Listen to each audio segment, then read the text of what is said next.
नमस्कार दोस्तों, स्वागत है आप सभी साथियों का एक स्मार्ट स्टडी पर। तो साथियों, आरआरबी ग्रुप डी एग्जाम 2026 के लिए आपको पूरे 101 शिफ्टों के साइंस का संपूर्ण निचोड़ करवा रहे हैं, जहां 25 दिन में आपको टॉप 2500 क्वेश्चंस कंप्लीट करवा रहे हैं। फिजिक्स, केमिस्ट्री, बायो का कंप्लीट आपका रिवीजन, और ये आपका यहां पर डे 7 लिखा हुआ है। डेली आपको 100 क्वेश्चंस करवा रहे हैं। तो आज इस क्लास के माध्यम से आपके 800 क्वेश्चंस कंप्लीट हो जाएंगे। आप बोलोगे सर डे 7 है, लेकिन 800 क्वेश्चंस कैसे? 700 होने चाहिए डेली 100 के हिसाब से। लेकिन ये सीरीज शुरू करने से पहले ही मैंने 100 क्वेश्चंस आपको करा दिया था PYQ का, तो वो क्लास भी आपको मिल जाएगा। प्लेलिस्ट मैंने अलग से बना दिया है, जाकर जरूर देख लेना। और करेंट अफेयर्स भी डेली आपको 100 क्वेश्चंस करवा रहे हैं, जहां पर पिछले 18 महीने के पूरे 2000 करेंट अफेयर्स के क्वेश्चंस मैं आपको कंप्लीट करवा रहा हूं। आप जरूर उन क्लासों को देखिए ताकि आप अच्छा स्कोर कर पाए।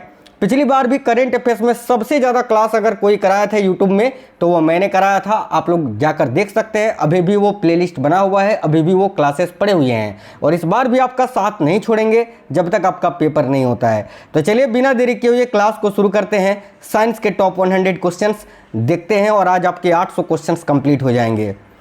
पहला सवाल है, निम्नलिखित में से कौन सा महिला शरीर अंग प्रत्येक महीने निषेचित अंडे को प्राप्त करने के लिए स्वयं को तैयार करता है? सिंपल सा क्वेश्चन है, करेक्ट होगा गर्भाशय। ये सारे क्वेश्चंस 2025 में पूछे गए सवाल हैं, ग्रुप डी में आप ही के पेपर में आए हुए सवाल हैं, जो कि इस बार भी आपको देखने को मिलेंगे। ध्यान से देखना। तो गर्भाशय करेक्ट आंसर होगा ऑप्शन नंबर ए।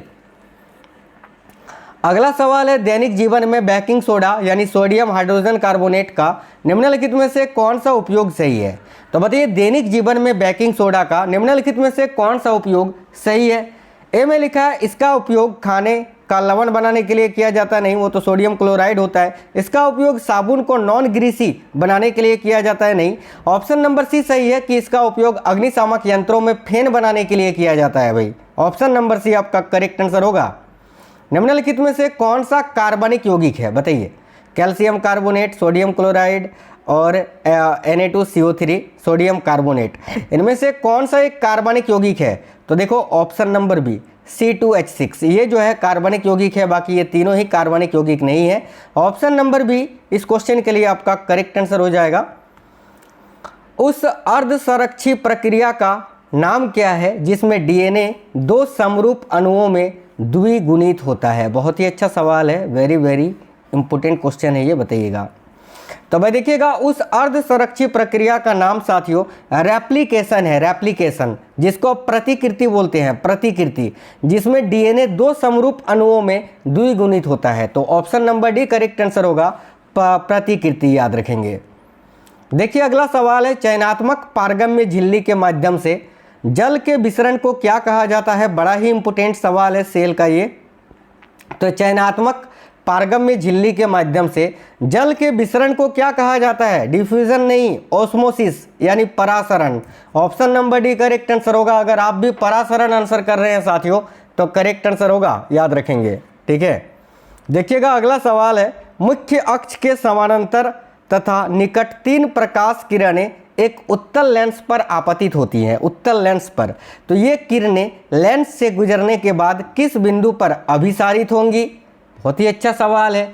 देखिएगा ऑप्शन नंबर डी करेक्ट होगा, लेंस के फोकस पर। चलिए आगे बढ़ते हैं नेक्स्ट क्वेश्चन की ओर। देखिए अगला सवाल है साथियों, वायु कोश का माफ करना, वृषण कोश का तापमान यानी टेस्टिस जो होता है उसका तापमान सामान्य शरीर के तापमान से कितने डिग्री सेल्सियस कम होता है? मैंने आपको बताया था कि साथियों शुक्राणु कहाँ पर बनता है? तो आपके टेस्टिस में जो दोनों टेस्टिस होता है वहीं पर बनता है। शुक्राणु का निर्माण यहीं पर होता है। और ये शरीर से बाहर क्यों होता है? क्योंकि देखिए बॉडी का टेम्परेचर होता है 37 डिग्री सेल्सियस। तो शुक्राणु बनने के लिए जो बॉडी का टेम्परेचर है उससे कम टेम्परेचर की आवश्यकता होती है। ठीक है, तो कितना कम होना चाहिए? तो लगभग 3 डिग्री सेल्सियस कम होना चाहिए। Option number A correct answer होगा।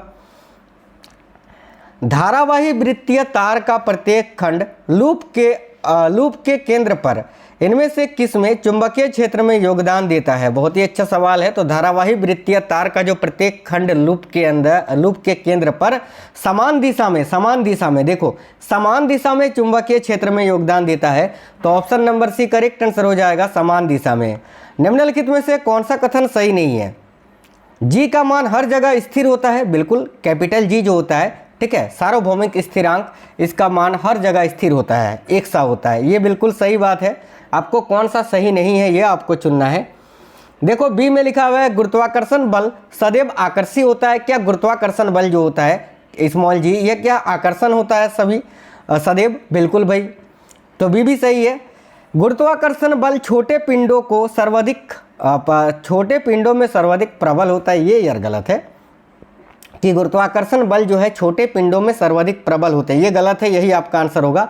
बाकी ऑप्शन नंबर डी भी सही है कि ब्रह्मांड में प्रत्येक वस्तु प्रत्येक अन्य वस्तु को आकर्षित करती है, ये सही है। ऑप्शन नंबर सी गलत है। देखिए ओजोन के एक अणु में कितने ऑक्सीजन के परमाणु होते हैं? तो ऑक्सीजन इस प्रकार से लिखते हैं, जहां पर ऑक्सीजन के 2 परमाणु होता है। ओजोन जस्ट इसका प्रतिरूप होता है, यानी ये O2 ऑक्सीजन और O3 आप लगा देते हो तो ये ओजोन हो जाता है। तो देखो ऑक्सीजन के कितने परमाणु हैं? 3 परमाणु हैं, तो ऑप्शन नंबर सी करेक्ट होगा, 3 परमाणु। कौन सी प्राथमिक विशेषता माइटोकॉन्ड्रिया को कोशिका का पावर हाउस कहलाने की अनुमति देती है? बहुत ही अच्छा सवाल है। तो ये ऊर्जा को एटीपी के रूप में संश्लेषित करते हैं, याद रखना। Option number B correct answer होगा। निम्नलिखित में से कौन सा प्रकाश के अपवर्तन के कारण नहीं होता है? बताइए। देखिए प्रकाश के अपवर्तन के कारण इनमें से कौन सा नहीं है? प्रकाश के अपवर्तन का कारण नहीं है, ये आपको बताना है। तो प्रकाश के अपवर्तन के कारण देखो उत्तल लेंस द्वारा प्रतिबिंब रचना, विलंबित सूर्योदय, इसके अलावा तारों का टिमटिमाना, ये सभी प्रकाश के अपवर्तन के कारण होता है। लेकिन उत्तल दर्पण द्वारा प्रतिबिंब रचना ये जो है अपवर्तन के कारण नहीं होता है। तो ऑप्शन नंबर ए इस क्वेश्चन का करेक्ट आंसर हो जाएगा। आगे देखिए, जब इथेनॉल सांद्र सल्फ्यूरिक एसिड की उपस्थिति में एथेनोइक अम्ल के साथ अभिक्रिया करता है तो क्या उत्पन्न होता है? बहुत इंपॉर्टेंट सवाल है, याद रखना, एस्टर का निर्माण होता है भाई। जब एथेनॉल सांद्र सल्फ्यूरिक अम्ल की उपस्थिति में एथेनोइक अम्ल के साथ अभिक्रिया करता है तो एस्टर का निर्माण होता है, एस्टर। निम्नलिखित में से किसका संगठन परिवर्ती होता है? बताइए, इनमें से किसका संगठन परिवर्ती होता है? तो पीतल का। देखो पीतल इस क्वेश्चन का करेक्ट आंसर होगा। जल, हाइड्रोजन क्लोराइड, मीथेन और पीतल में पीतल आपका करेक्ट आंसर होगा।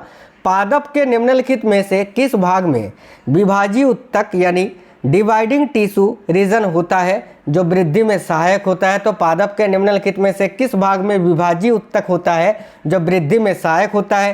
तो याद रखना शीर्षस्थ विभजोत्तक में, यानी एपिकल मेरिस्टेमेटिक में। Option number C correct answer हो जाएगा। देखिए H2O यानी जल में ऑक्सीजन की संयोजकता कितनी होती है भाई? तो इसमें ऑक्सीजन की संयोजकता कितनी होगी? सिंपल सी बात है, 2 होगी। ऑप्शन नंबर डी इस क्वेश्चन का करेक्ट आंसर हो जाएगा। देखो ऑक्सीजन इसका परमाणु क्रमांक 8 होता है, यानी इसमें इलेक्ट्रॉन की संख्या 8 होगी, ठीक है। तो पहली कक्षा में अधिकतम 2 इलेक्ट्रॉन आ सकते हैं, ठीक है।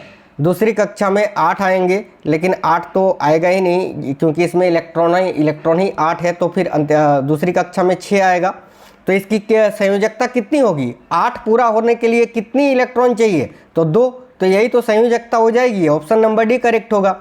यह मानते हुए कि वस्तु एक समान वेग से गतिमान है, किसी वस्तु के वेग को उसके यात्रा समय से गुना करने पर कौन सी भौतिक राशि प्राप्त होती है? बहुत ही अच्छा सवाल है। यह मानते हुए कि वस्तु एक समान वेग से गतिमान है, किसी वस्तु के वेग को उसके यात्रा समय से गुना करने पर कौन सी भौतिक राशि प्राप्त होती है भाई? विस्थापन प्राप्त होती है ना, विस्थापन करेक्ट आंसर हो जाएगा। देखिएगा आगे, देखिएगा अगला सवाल है, परमाणविक द्रव्यमान निर्धारण या निर्धारित करने के लिए निम्नलिखित में से किसका चयन मानक संदर्भ के रूप में किया जाता है? तो कार्बन 12 का।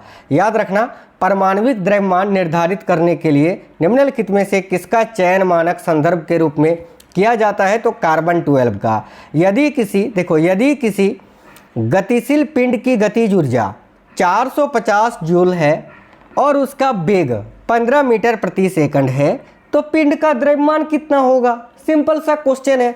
आप जानते हैं कि काइनेटिक एनर्जी बराबर होता है हाफ mv², जहां पर काइनेटिक एनर्जी आपको दे के रखी है 450 joule equal to half m का मान निकालना है तो गुने m गुने v का मान आपको दे के रखा है तो 15 गुने 15, ठीक है। 15 गुने 15, ये पॉइंट नहीं है, इसको 15 पढ़ना।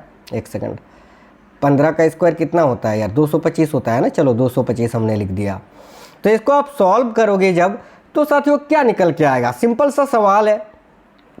तो इसको काटिए ना डायरेक्ट, आप 5 से काट दो, ठीक है। 5 चौका 20 और 5 5 25, 5 9 45, 0 45 दूनी 90 और m इक्वल टू हो जाएगा 4 kg। तो 4 kg यही तो आपका द्रव्यमान निकल के आ गया। Option number D correct answer हो जाएगा। आगे देखो, एक कार 2.5 घंटे तक 62 किलोमीटर 62 किलोमीटर प्रति घंटा की चाल से और फिर 1.5 घंटे तक 48 किलोमीटर प्रति घंटा की चाल से चलती है, तो इसकी औसत चाल लगभग क्या होगी। अब एवरेज स्पीड कैसे निकालते हैं आप, कुल दूरी बटा कुल समय। तो कुल दूरी आप निकाल लो बटे कुल समय कर दो, आपका मान यहाँ निकल के आ जाएगा भाई। सबसे पहले दूरी निकालने के लिए दूरी बराबर क्या होता है, चाल गुने समय।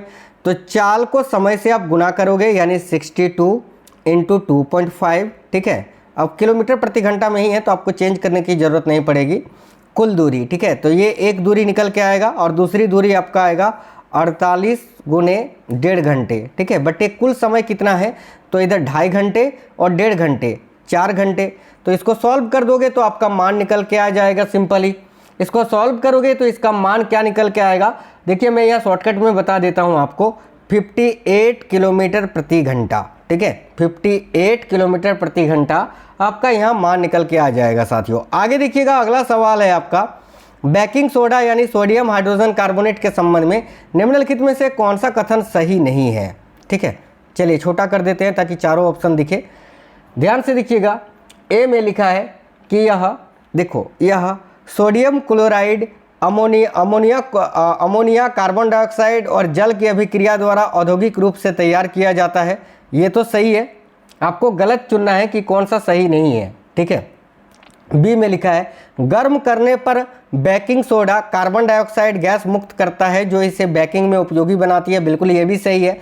सी में लिखा है बेकिंग सोडा का उपयोग प्रति अम्ल यानी एंटासिड में किया जाता है क्योंकि यह अतिरिक्त आमाशयी अम्ल को उदासीन करता है जिससे केवल, ठीक है, लवण और जल बनता है। तो आपको बताना है निम्नलिखित में से कौन सा कथन सही नहीं है, ठीक है। तो देखिएगा इनमें से कौन सा कथन सही नहीं है ये आपको बताना है। इस क्वेश्चन में कन्फ्यूजन हो सकता है, मुझे भी कुछ पल के लिए कन्फ्यूजन हुआ। ऑप्शन नंबर सी वाला लाइन देखिए, यह बेकिंग सोडा का उपयोग प्रति अम्ल में किया जाता है, ये तो सही है क्योंकि यह अतिरिक्त आमाशयी अम्ल को उदासीन करता है, यहाँ तक सही है। लेकिन इसमें एक और बात लिखी गई है कि जिससे केवल लवण और जल बनता है, ये वाला बात जो है गलत लिखा हुआ है, ठीक है। देखिए साथियों, ये कहना गलत है क्योंकि केवल लवण और जल नहीं बनता है, क्योंकि इसमें कार्बन डाइऑक्साइड गैस भी तो बनता है, लेकिन यहाँ लिखा है केवल लवण और जल बनता है, तो ये गलत है। तो ऑप्शन नंबर बी आपका करेक्ट होगा कि केवल सी कथन आपका गलत है, बाकी ए और बी तो बिल्कुल सही है, ठीक है। आगे देखिए, मत्स्य उत्पादन में कवच प्राणी श्रेणी में निम्नलिखित में से कौन सा विकल्प आता है। बहुत ही अच्छा सवाल है, ध्यान से देखिएगा। तो मत्स्य उत्पादन में कवच प्राणी यानी सेल फिश श्रेणी में निम्नलिखित में से कौन सा विकल्प आता है, तो मोलस्क करेक्ट आंसर होगा, ऑप्शन नंबर सी। अगला, क्या होता है जब कीट फसल पौधों की पत्तियों से रस चूस लेते हैं, तो देखिए इसका करेक्ट आंसर होगा पौधों का स्वास्थ्य प्रभावित होता है इससे भाई, option number D correct answer होगा। अगला सवाल देखिए, नेक्स्ट क्वेश्चन है निम्नलिखित कथनों में से कौन सा कथन सही है, ठीक है। निम्नलिखित कथनों में से कौन सा कथन सही है यह आपको बताना है। ए में लिखा है किसी सीधे धारावाही चालक के परित चुंबकीय क्षेत्र की दिशा दक्षिण हस्त अंगुष्ठ नियम द्वारा दी जा सकती है, बिल्कुल सही है यार ये तो कथन। बाकी देखो ये गलत है कि धारावाही तार की सतह पर चुंबकीय क्षेत्र शून्य होता है, गलत है। चुंबकीय क्षेत्र रेखा सदैव सीधी रेखा में होती है, ये भी गलत है। चुंबकीय क्षेत्र रेखाएं दक्षिणी ध्रुव से शुरू होकर चुंबक के बाहर उत्तरी ध्रुव पर समाप्त होती है, ये भी गलत है। तो ऑप्शन नंबर ए सही है, आपका ए करेक्ट आंसर होगा। अगला सवाल है उद्योगों में मशीन के पुर्जों और पुलों जैसे धात्विक घटकों की संरचनात्मक अखंडता सुनिश्चित करने के लिए अल्ट्रासोनिक तरंगों का मुख्य रूप से किस प्रकार उपयोग किया जाता है। ध्यान से देखिएगा, A option number A correct होगा कि ब्लॉक के अंदर दरारें और आंतरिक दोषों का पता लगाने के लिए। अगला सवाल है निम्नलिखित में से कौन सी वस्तु जल में डूब जाएगी। जल का घनत्व यहाँ पर आपको दे के रखा है 1 ग्राम घन सेंटीमीटर, ठीक है। तो देखिएगा एक में लिखा हुआ है 2.5 ग्राम घन सेंटीमीटर घनत्व की एक लोहे की कील, 0.83 ग्राम प्रति घन सेंटीमीटर घनत्व वाली एक लोहे का ब्लॉक, या 3 में लिखा है 2 ग्राम प्रति, ठीक है, घन सेंटीमीटर घनत्व की एक लोहे की गेंद। बताइए कौन सी वस्तु है जो जल में डूब जाएगी भाई? तो option number A correct answer होगा, 1 और 3 दोनों ही, ये 1 भी और 3 भी, तो ए करेक्ट आंसर होगा 1 और 3 दोनों ही। अगला सवाल देखिएगा, मानव मादाओं में निषेचन की विफलता की स्थिति में डिंब वाहिनी में अंडे की दीर्घ आयु अवधि कितनी होती है? बड़ा अच्छा सवाल है कि मानव मादाओं में निषेचन की विफलता की स्थिति में जो डिंब वाहिनी होती है फेलोपियन ट्यूब, इसमें अंडे की दीर्घ आयु अवधि कितनी होती है? तो 1 से 2 दिन भाई, 1 से 2 दिन। साबुन में मिसेल का सही गुण कौन सा है जो उन्हें जल के साथ अंतःक्रिया करने में सहायता करता है? तो देखिएगा ऑप्शन नंबर डी करेक्ट होगा, जलरागी शीर्ष। भाई जलरागी शीर्ष करेक्ट आंसर होगा ऑप्शन नंबर डी। 4 ओम का एक प्रतिरोधक प्रति सेकंड, ठीक है, 64 जूल ऊष्मा उत्पन्न करता है। इसके सिरों के बीच का विभवांतर क्या होगा? देखिए आर का मान आपको दे के रखा है, प्रतिरोध 4 ओम है, ठीक है, और पावर यानी शक्ति आपको कितना दे के रखा है? तो भाई 64 जूल नहीं वाट लिखेंगे, ठीक है, क्योंकि पावर का मात्रक तो आपका वाट होता है। और इसका सूत्र होता है P बराबर क्या होता है? P बराबर होता है साथियों V² बटे R। मैंने कितनी बार आपको सेम क्वेश्चंस कराया है, ठीक है। तो भाई V बराबर क्या हो जाएगा साथियों? यहाँ पर देखो V² बराबर को सबसे पहले तो V² बराबर क्या हो जाएगा? P × R, और V बराबर क्या हो जाएगा? √P × R, ठीक है। तो चलिए सॉल्व करिए, √P × R, P का मान कितना हुआ है? दिया हुआ है तो 64, ठीक है, 64, और R का मान कितना है? तो 4। तो इसको जब आप सॉल्व करोगे तो √, कितना आएगा? तो √256 आएगा, जो कि किसका स्क्वायर रूट है? 16 का, यानी 16 वोल्ट इस क्वेश्चन का आंसर आएगा ऑप्शन नंबर सी। निम्नलिखित में से कौन सा उत्तक पादप को दृढ़ और मजबूत बनाता है? तो याद रखना स्क्लेरेनकाइमा उत्तक। स्क्लेरेनकाइमा करेक्ट आंसर होगा। जैसे कि नारियल का जो छिलका होता है देखते हो ना, काफ़ी कठोर होता है, वो किसका बना होता है? तो स्क्लेरेनकाइमा का ही बना होता है, याद रखना। एक पीली चमकदार ज्वाला सामान्यतः निम्नलिखित में से किसका संकेत है? तो एक पीली चमकदार ज्वाला जो है सामान्यतः निम्नलिखित में से किसका उदाहरण है? ये आपको बताना है भाई, बहुत ही अच्छा सवाल है। तो याद रखिएगा, एक पीली चमकदार ज्वाला सामान्यतः किसका उदाहरण है? तो देखिए करेक्ट आंसर होगा ऑप्शन नंबर ए, अदग्ध कार्बन कणों के साथ अपूर्ण दहन का। Option number A correct answer होगा। धातुओं का उनके अयस्कों से निष्कर्षण निम्नलिखित में से क्या कहलाता है? तो धातुओं का उसके अयस्कों से निष्कर्षण क्या कहलाता है? तो धातु कर्म कहलाता है, याद रखना, ठीक है। Option number A correct answer होगा। सगर्भता के दौरान कुपोषित माता में क्या होता है? तो सगर्भता के दौरान जो कुपोषित माता होता है, इसमें कम वजन वाले बच्चे का जन्म होने की संभावना होती है। Option number B correct answer होगा। अत्यधिक मत्स्य पालन के संबंध में निम्नलिखित में से कौन सा कथन सही है? ठीक है, आधुनिक, माफ करना, आधुनिक मत्स्य पालन के संबंध में कौन सा कथन सही है? ए में है मछलियों को बड़ा करने के लिए एंजाइमों का उपयोग करना नहीं, तालाबों में मत्स्य पालन नहीं किया जा सकता, गलत। सभी मछली बीज नदियों में एकत्र किए जाते हैं, गलत। मछली प्रजनन के लिए हार्मोनों का उपयोग किया जाता है, ये सही है, ऑप्शन नंबर डी। अगला सवाल देखिएगा, दो चुंबकीय क्षेत्र रेखाओं का एक ही बिंदु पर एक दूसरे को काटना असंभव क्यों है? बताइए, दो चुंबकीय क्षेत्र रेखाओं का एक ही बिंदु पर एक दूसरे को काटना असंभव है ना, क्यों? ऑप्शन नंबर ए करेक्ट है, क्योंकि इसका अर्थ होगा कि कंपास की सुई एक साथ दो दिशाओं में संकेत कर सकती है। अगला सवाल है, 60 किलोमीटर प्रति घंटा के वेग से चलती हुई 1500 केजी द्रव्यमान की एक कार को विराम अवस्था में लाने के लिए आवश्यक कार्य न्यूनतम लगभग कितना होगा? भाई साथियों, ये थोड़ा अच्छा सवाल है। अब देखो, यहाँ पर द्रव्यमान आपको 1500 केजी दे के रखा है, ठीक है, और यहाँ पर जो है ना वेग आपको दे के रखा है 60 किलोमीटर प्रति घंटा, ठीक है। तो इसको मीटर प्रति सेकंड में 60 किलोमीटर प्रति घंटा को आप जो है ना साथियों मीटर प्रति सेकंड में बदलोगे ना, तो इसका मान आपका आएगा 16.67 मीटर प्रति सेकंड, ठीक है। अब देखो, अंतिम वेग यानी v आपको दे के रखा है कितना? तो 0। कार को विराम अवस्था में लाने के लिए आवश्यक न्यूनतम कार्य जो है, ठीक है, वो आवश्यक न्यूनतम कार्य बराबर क्या होगा, प्रारंभिक गतिज ऊर्जा, जो कि W बराबर क्या होगा, तो W बराबर होगा हाफ mv²।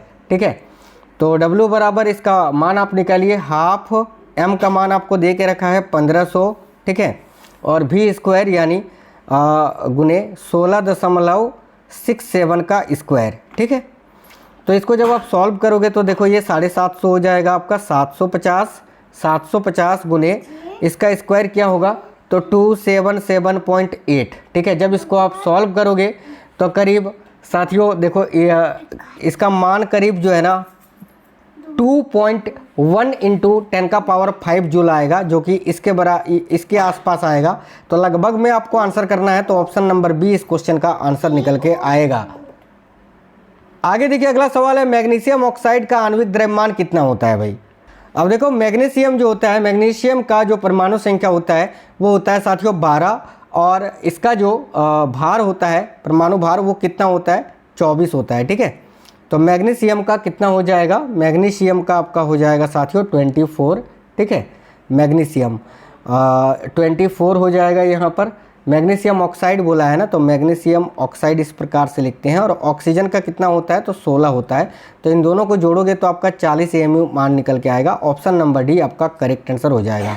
अगला, ऑक्सीजन का परमाणुविक द्रव्यमान कितना होता है, सिंपल सा सवाल है। ऑक्सीजन का परमाणु संख्या 8 होता है, परमाणु भार 16 होता है। तो ऑक्सीजन का कितना हो जाएगा, ऑक्सीजन का पूछा है ना, तो 16 हो जाएगा। 16 इस क्वेश्चन का करेक्ट आंसर हो जाएगा। ठीक है, ऑप्शन नंबर सी इस क्वेश्चन का करेक्ट है। अगला है, एक प्रकाश किरण उत्तल दर्पण के वक्रता केंद्र से होकर गुजरती है, तो परावर्तन के बाद इसका क्या होता है। सिंपल सा सवाल है। देखो, जब बोले कि प्रकाश किरण उत्तल दर्पण के वक्रता केंद्र से होकर गुजरे ना, तो क्या होता है, ये उसी पथ पर वापस लौट जाती है। ऑप्शन नंबर सी इस क्वेश्चन का करेक्ट आंसर होगा। अगला सवाल देखिए, नेक्स्ट है, रिक्तिकाओं यानी वैक्यूल के संबंध में निम्नलिखित में से कौन सा कथन गलत है। बताइए, जो रिक्तिकाएं होती है ना, वैक्यूल जिसको आप रसधानी भी बोलते हैं, इसके संबंध में कौन सा कथन गलत है। गलत कथन आपको चुनना है। यहाँ पर ए में लिखा है रिक्तिकाएं देखो अमीनो अम्ल, शर्करा, कार्बनिक अम्ल और प्रोटीन जैसे पदार्थों का भंडारण करती है, ये तो सही है। बी में लिखा है रिक्तिकाएं कोशिका में प्रोटीन संश्लेषण के लिए होती है। प्रोटीन संश्लेषण के लिए होती है क्या, नहीं, गलत है। सी में लिखा है पादप कोशिकाओं में रिक्तिकाएं कोशिका रस से भरी होती है जो स्फीति एवं कठोरता प्रदान करती है, ये सही है। डी भी सही है कि पादप कोशिकाओं में सामान्यतः एक बड़ी केंद्रीय रिक्तिका होती है, ये भी सही है। यानी ऑप्शन नंबर बी गलत है और गलत ही चुनना था, तो बी करेक्ट आंसर हो जाएगा।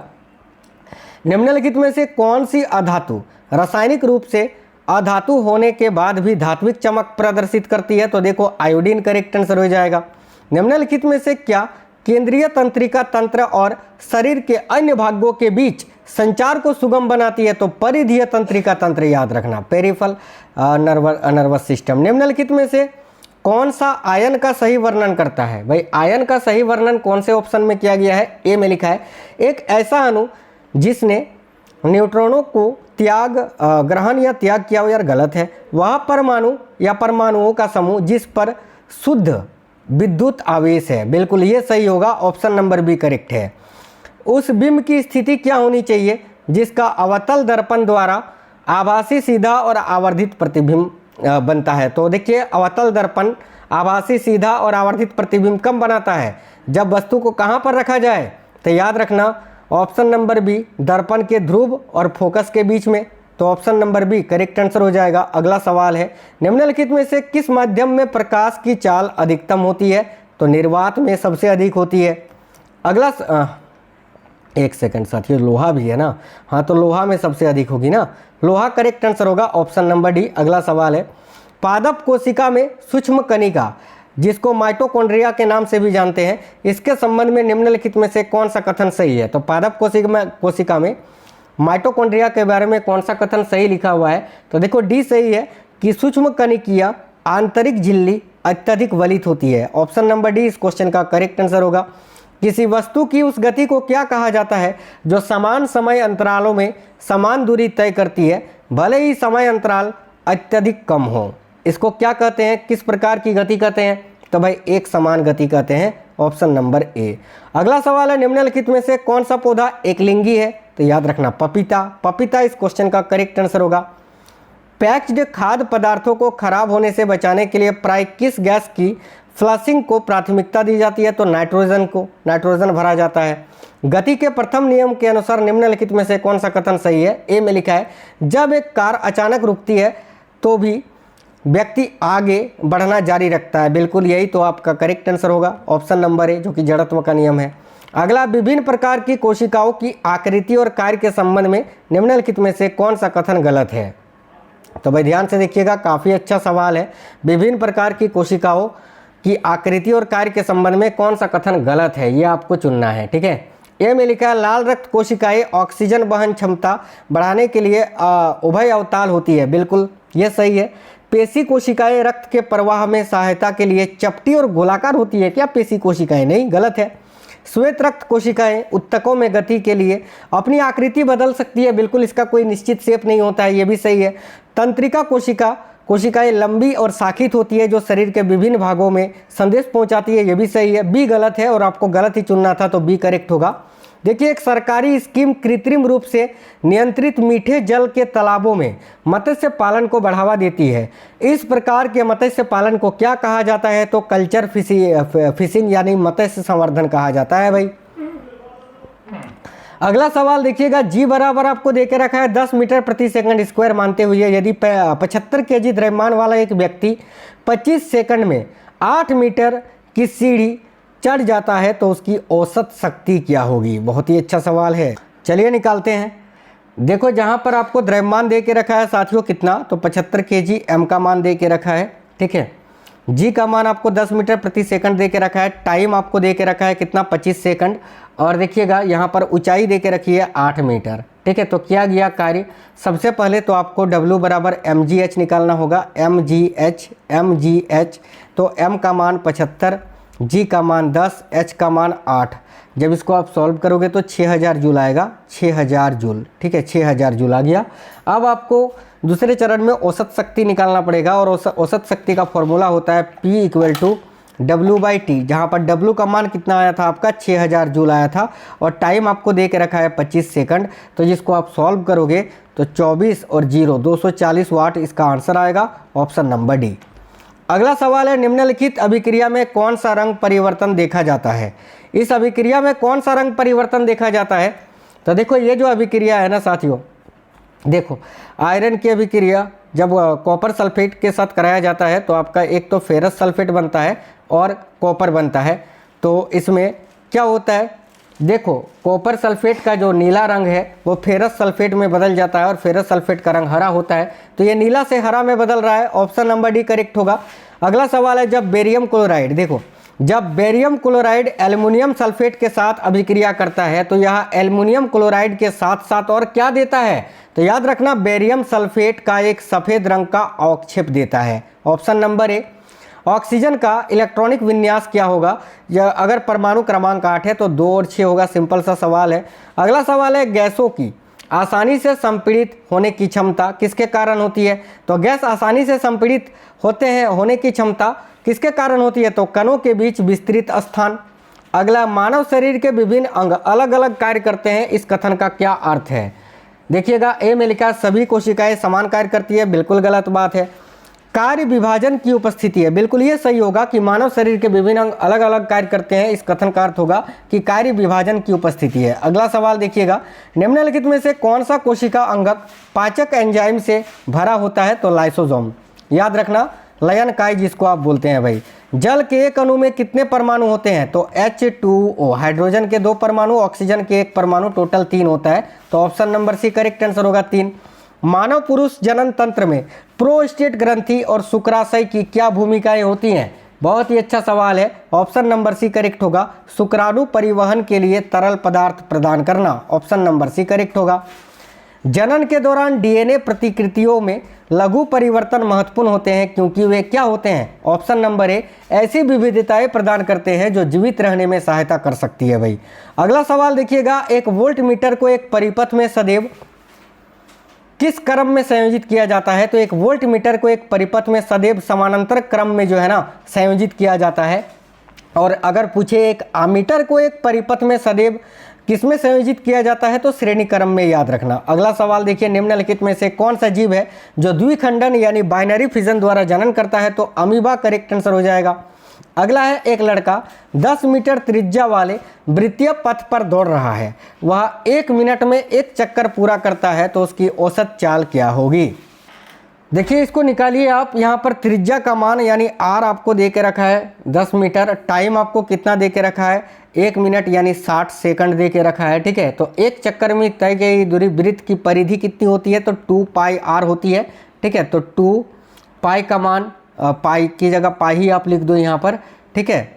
और आर आपको कितना दे के रखा है 10, यानी कितना आएगा 20 पाई आपका यहाँ पर मान आएगा, ठीक है। औसत चाल अगर निकालोगे तो औसत चाल में यहाँ पर आपका क्या आएगा, तो 1 चक्कर में तय की गई दूरी जो कि है 20 पाई और बटा समय, समय कितना है तो 60 सेकंड आपको दे के रखा है, जहाँ पर बराबर क्या होगा तो 1 और 3 यानी पाई बटे 3 आपका यहाँ पर आएगा, और पाई बटे 3 का मान 1.04 या 05 मीटर प्रति सेकंड के आसपास होता है। तो ऑप्शन नंबर सी इस क्वेश्चन के लिए आपका करेक्ट आंसर हो जाएगा, ठीक है।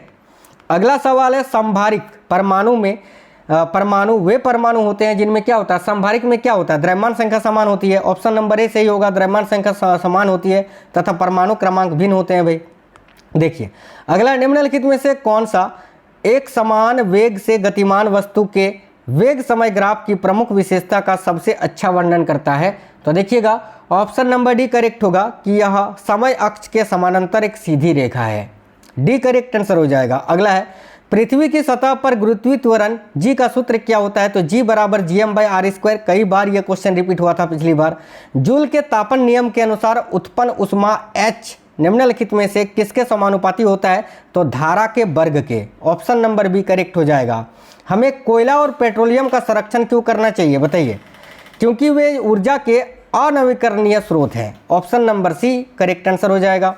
अगला, जटिल आकृतियों वाली वस्तुओं के निर्मलन के लिए अल्ट्रासाउंड को क्यों वरीयता दी जाती है, बड़ा ही अच्छा सवाल है। ऑप्शन नंबर बी, इनकी उच्च आवृत्ति से धूल के कण विस्थापित हो जाते हैं इसीलिए। किसी माध्यम का निरपेक्ष अपवर्तनांक डैश के अनुपात के रूप में परिभाषित किया जाता है, तो किसी माध्यम का जो निरपेक्ष अपवर्तनांक होता है वह निर्वात में प्रकाश की गति और माध्यम में प्रकाश की गति के अनुपात के रूप में परिभाषित किया जाता है भाई। अगला सवाल है, जब प्रकाश हवा से कांच के प्रिज्म में पहली अपवर्तक सतह पर प्रवेश करता है तो प्रकाश किरण क्या होता है, तो सघन माध्यम में प्रवेश करते ही अभिलंब की ओर मुड़ती है। ऑप्शन नंबर सी करेक्ट आएगा। अगला सवाल है, ये किस प्रकार की अभिक्रिया है जहाँ पर कैल्शियम ऑक्साइड की रिएक्शन जल से कराई जा रही है, तो कैल्शियम हाइड्रोक्साइड आपका उत्पन्न हो रहा है, ठीक है। तो देखो दो अभिकारक बंध पर एक उत्पाद बना रहा है ना, तो ये क्या है, संयोजन अभिक्रिया का उदाहरण है। ऑप्शन नंबर एक करेक्ट आंसर होगा। निम्नलिखित में से कौन सी विधि अयस्क संवर्धन के लिए उपयोग नहीं की जाती है, तो अयस्क संवर्धन के लिए जलीय धावन, निच्छालन, फेन फ्लावन इन सभी का प्रयोग होता है, लेकिन ड्रेडगिंग यानी निकर्षण का प्रयोग नहीं किया जाता है, तो ए करेक्ट आंसर हो जाएगा। मुर्गी पालन में उन्नत नस्लों को विकसित करने के प्राथमिक उद्देश्य क्या है, मुर्गी क्यों पालते हैं, अंडा और मांस उत्पादन के लिए भाई। अगला सवाल है, निम्नलिखित में से कौन सा लेंस नेत्र दोष निकट दृष्टिता यानी निकट दृष्टि दोष मायोपिया को ठीक करने के लिए इस्तेमाल किया जाता है, तो अवतल लेंस। अगला सवाल है, द्रवों में पृष्ठ पर कणों का वह लघु अंश जिसकी गतिज ऊर्जा अधिक होती है, जो अन्य कणों के आकर्षण बलों से अलग हो जाता है, अंततः किस अवस्था में परिवर्तित हो जाते हैं, देखिए करेक्ट होगा वाष्प में ये परिवर्तित हो जाते हैं। अगला सवाल देखिए नेक्स्ट है, निम्नलिखित में से कौन सा कथन यौगिक को विलयन से सर्वोत्तम रूप से अलग करता है। ए में लिखा है यौगिक को भौतिक विधियों द्वारा उसके घटकों में पृथक किया जा सकता है, नहीं। यौगिक का निश्चित संगठन और गुणधर्म होते हैं, बिल्कुल बी करेक्ट आंसर हो जाएगा, याद रखना। तो ऑप्शन नंबर बी इस क्वेश्चन का करेक्ट है। यदि अंडा शुक्राणु से निषेचित नहीं होता है तो यह तो कथन कौन सा कथन सही है, यदि अंडा शुक्राणु से निषेचित नहीं होगा तो भाई क्या होगा, गर्भाशय स्तर टूटेगा, ठीक है, जिसको पीरियड सब बोलते हैं। गर्भाशय स्तर टूटता है तथा रक्त और श्लेष्मा के रूप में ये निकलता है। एक कार है जो विराम अवस्था से चलना शुरू करती है और 5 मिनट में 60 किलोमीटर प्रति घंटा के वेग तक त्वरित हो जाती है, तो कार का त्वरण ज्ञात कीजिए। तो सिंपली इसको त्वरण निकालना पड़ेगा आपको। और त्वरण निकालने के लिए आप जो किसका यहाँ पर उपयोग करोगे, ठीक है, तो त्वरण निकालने के लिए आप लगाओगे साथियों सिंपल ही कि फाइनल माइनस इनिशियल, जहाँ पर प्रारंभिक मान आपको 0 दे के रखा है, u का मान और v का मान कितना दे के रखा है 60 किलोमीटर प्रति सेकंड। तो इसको सबसे पहले मीटर प्रति सेकंड में आप बदलोगे। मीटर प्रति सेकंड में बदलने के बाद आप क्या करोगे, तो फाइनल में इनिशियल घटाओगे, यानी इससे जो है ना 0 को घटाओगे और बटे 5 मिनट, यानी इसको 60 से गुना करके 300 से भाग दोगे, तो इसका मान जो है ना आपका 0.025 मीटर प्रति सेकंड स्क्वायर आएगा। Option number C. निम्नलिखित में से कौन सा ब्लीचिंग पाउडर का उपयोग नहीं है? तो देखिए, ब्लीचिंग पाउडर का उपयोग कपड़ा उद्योग में कपास और लिनेन का विरंजन करने के लिए किया जाता है, पेयजल को रोगाणुमुक्त करने के लिए किया जाता है, ऑक्सीकारक के रूप में उपयोग किया जाता है, लेकिन जल की स्थायी कठोरता को दूर करने के लिए नहीं किया जाता है। तो ऑप्शन नंबर सी करेक्ट होगा। हाइड्रा में मुकुलन को किस रूप में वर्गीकृत किया जाता है? तो अलैंगिक जनन के रूप में भाई। अगला, निम्नलिखित में से कौन सा कण है जो द्रव्यमान संख्या में योगदान देता है? बताइए, द्रव्यमान संख्या में कौन सा कण योगदान देता है? तो प्रोटॉन और न्यूट्रॉन। अगला सवाल है, किसी भी समजातीय श्रेणी में आणविक द्रव्यमान में वृद्धि क्या इंगित करती है? तो ऑप्शन नंबर सी गलनांक और क्वथनांक में वृद्धि। अगला सवाल है, किसी गेंद को 2 मीटर प्रति सेकंड की चाल से ऊर्ध्वाधर ऊपर फेंका जाता है, उच्चतम बिंदु पर अधिकतम ऊंचाई और वेग कितना होगा? जहां पर जी का मान 10 मीटर प्रति सेकंड स्क्वायर दे के रखा है। ये भी सिंपल क्वेश्चन है, इसको निकालोगे तो आपका 0.2 मीटर और आपका चाल निकल के आएगा 0 मीटर प्रति सेकंड स्क्वायर। ठीक है, अगला सवाल देखिएगा, एक समान वृत्तीय गति में कौन सी भौतिक राशि नियत रहती है? तो एक समान वृत्तीय गति में कौन सी भौतिक राशि है जो कि समान बनी हुई रहती है? तो चाल। नेक्स्ट क्वेश्चन है, यदि वायु में ध्वनि की चाल 344 मीटर प्रति सेकंड है तो प्रतिध्वनि सुनने के लिए न्यूनतम दूरी कितनी होनी चाहिए? तो 17.2 मीटर होता है एक्चुअल में, याद रखना। ब्रिक नलिकाओं के अस्तर में किस प्रकार का उपकला उत्तक पाया जाता है? तो ब्रिक नलिकाओं के अस्तर में घनाकार उपकला उत्तक पाया जाता है, याद रखना। वैज्ञानिक फसल किस्मों में वांछनीय गुणों को किस तरीके से शामिल कर सकते हैं? तो वैज्ञानिक फसल किस्मों में वांछनीय गुणों को किस तरीके से शामिल कर सकते हैं? तो संकरण के द्वारा, क्रॉस के द्वारा। अगला है, प्याज की जड़, देखो प्याज की जड़ों के शीर्ष भाग ए में किस प्रकार का उत्तक उपस्थित होता है?